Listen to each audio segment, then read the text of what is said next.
Newman can now ban gay students or other students that they feel don't live by their religious beliefs. WVTM 13's Chip Scarborough went to West Alabama today, where graduates are hoping Judson College can somehow survive. September 3rd, 2023. A college president walks to the podium. His hands shake. Students fill the chapel. They don't know why they're here. He clears his throat.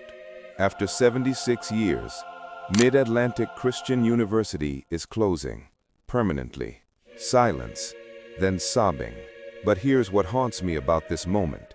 Mid-Atlantic wasn't special. Between 2016 and 2024, 40 Christian colleges vanished, just gone. And the reason why?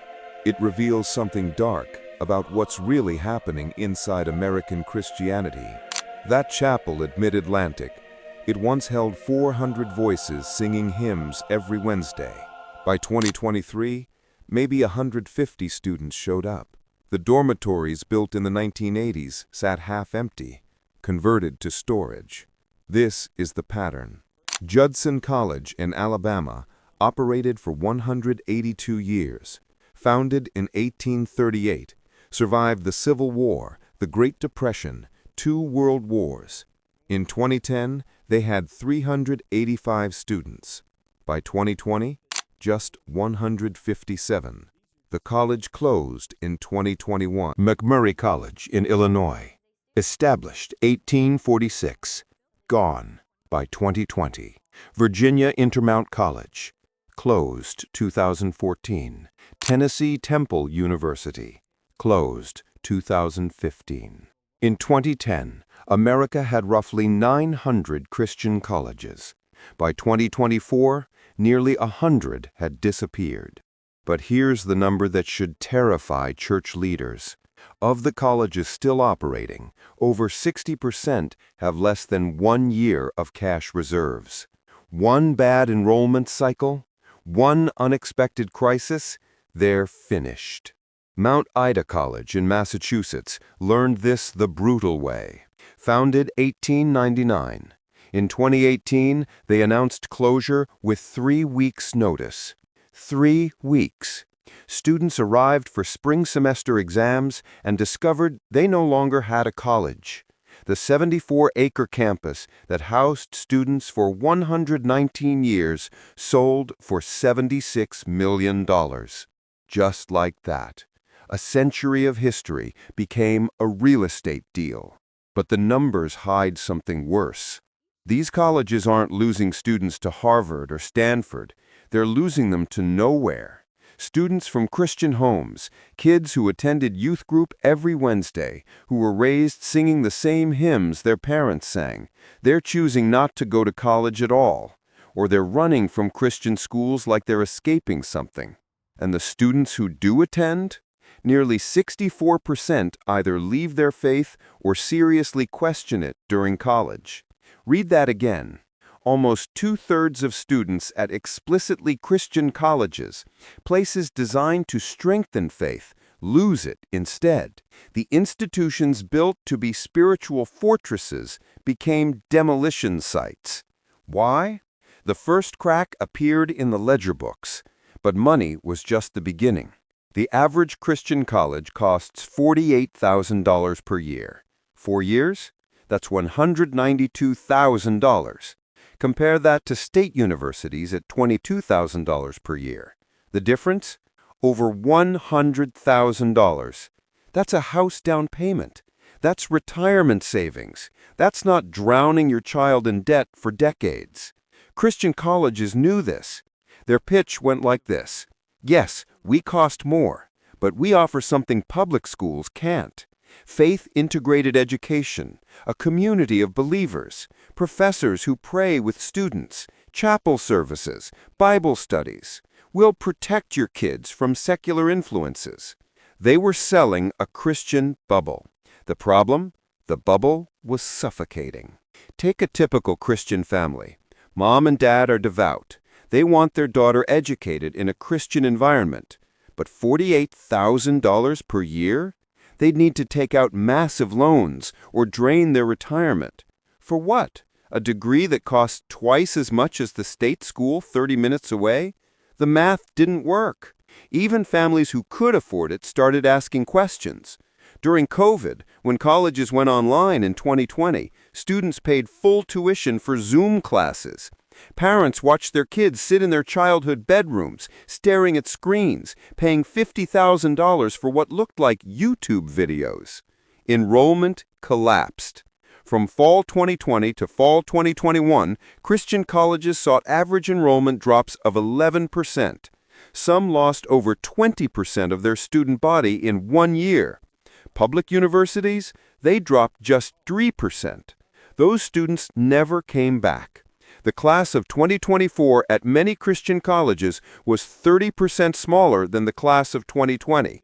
But even students willing to pay that price were running, not because of money. Liberty University, over 15,000 students on campus, one of the largest Christian universities in America. In 2021, an investigation revealed something ugly. Sexual assault reports systematically mishandled. Students who reported attacks were blamed, punished. The university cared more about reputation than protecting victims.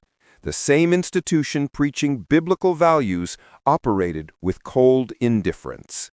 Liberty wasn't alone. Bob Jones University actively discouraged students from reporting sexual abuse to police. They handled it internally. Victims were silenced. Moody Bible Institute, one of the most prestigious Christian colleges in America, faced investigations uncovering a pattern: assault cases mishandled, institutional indifference. Students watched these scandals unfold on their phones. They saw institutions claiming moral authority, operating with moral bankruptcy, and they made a choice.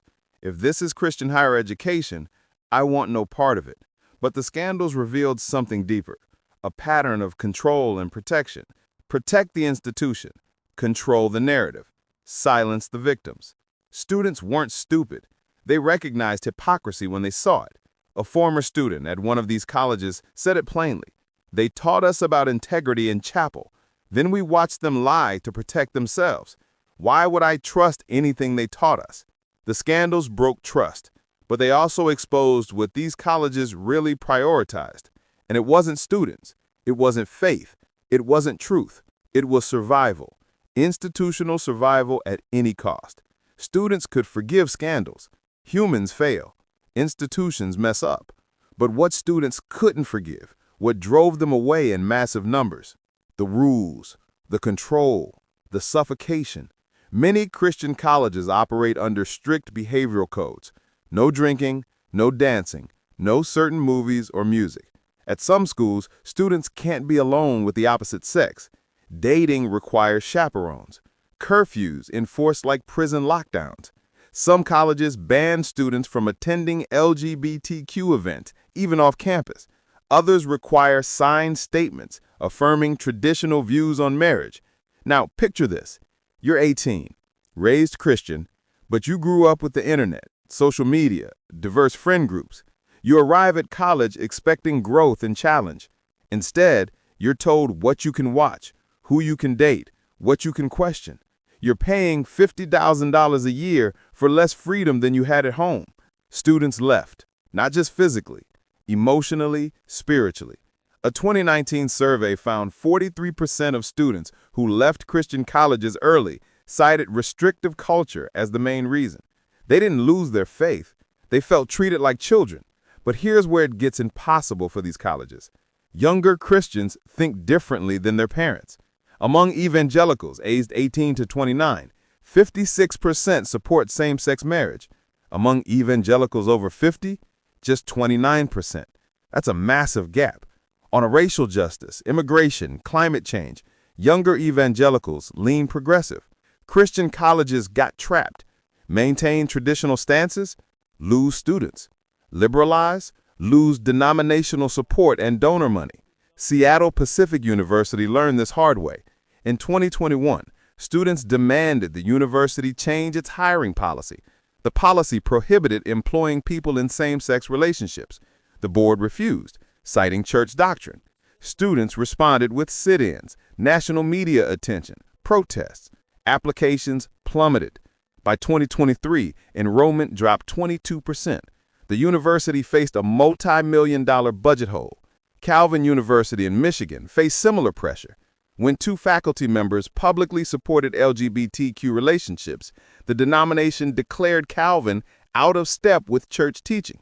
Calvin lost students and denomination of families simultaneously. Colleges tried threading the needle.